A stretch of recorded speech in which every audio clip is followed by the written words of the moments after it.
অংগনবাদী ৱাৰ্কাৰসকলৰ নিজৰ যি দায়িত্ব আৰু কৰ্তব্য আছে শিশুসকলৰ কাৰণে মহিলাৰ কাৰণে তেওঁলোকৰ স্বাস্থ্যৰ তেওঁলোকৰ নিউট্ৰিশ্যন তেওঁলোকৰ ভেকচিনেশ্যন যিবোৰ গোটেইখিনি সামৰি লগতে নিজৰ কমিউনিটি নিজৰ স্থানীয় যিবোৰ বিভিন্ন ধৰণৰ মুৰব্বী গাঁওবুঢ়া VCDC বা লোকেল যিবোৰ স্কিম থাকে গভৰ্ণমেণ্টৰ স্কিম এই আটাইখিনি দিশ সামৰি পেলাই তেওঁলোকক সক্ৰিয় কৰাৰ কাৰণে তেওঁলোকক আৰু অধিক মানে জনাবলৈ বিভিন্ন বিষয় আমি কিছুমান কাৰ্যসূচী লৈছোঁ প্ৰজেক্ট ৱাইজ আজিও আমাৰ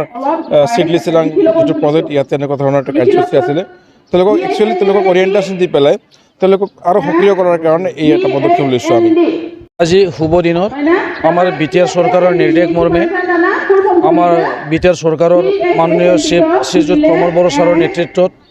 আৰু আমাৰ ছ'চিয়েল ৱেলফেয়াৰ ডিপাৰ্টমেণ্টৰ EM ছাৰ শ্ৰীযুত গৌতম দাস ছাৰৰ নেতৃত্বত আমি চিৰাং জিলাত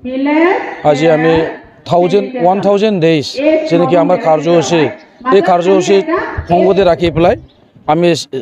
চিৰাং ডিষ্ট্ৰিক্ট অন্তৰ্গত চিডলি চিৰাং ICS প্ৰজেক্টত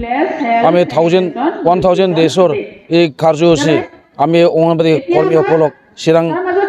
জিলাৰ মানে আটাই অংগনবাদীসকলক মানে ট্ৰেইনিঙৰ ব্যৱস্থা কৰা হৈছে যাতে আমাৰ অংগনবাদী কৰ্মীসকলে নিজা ফিল্ড লেভেলত গৈ পেলাই আমাৰ সমাজৰ কাৰণে আমাৰ কোন ভাইটি ভণ্টিসকলৰ কাৰণে মানে ভাল কাম কৰিব পাৰে এইটো লৈ পেলাই আমাৰ ইয়াত আমাৰ ট্ৰেইনিঙৰ ব্যৱস্থা কৰা হৈছে।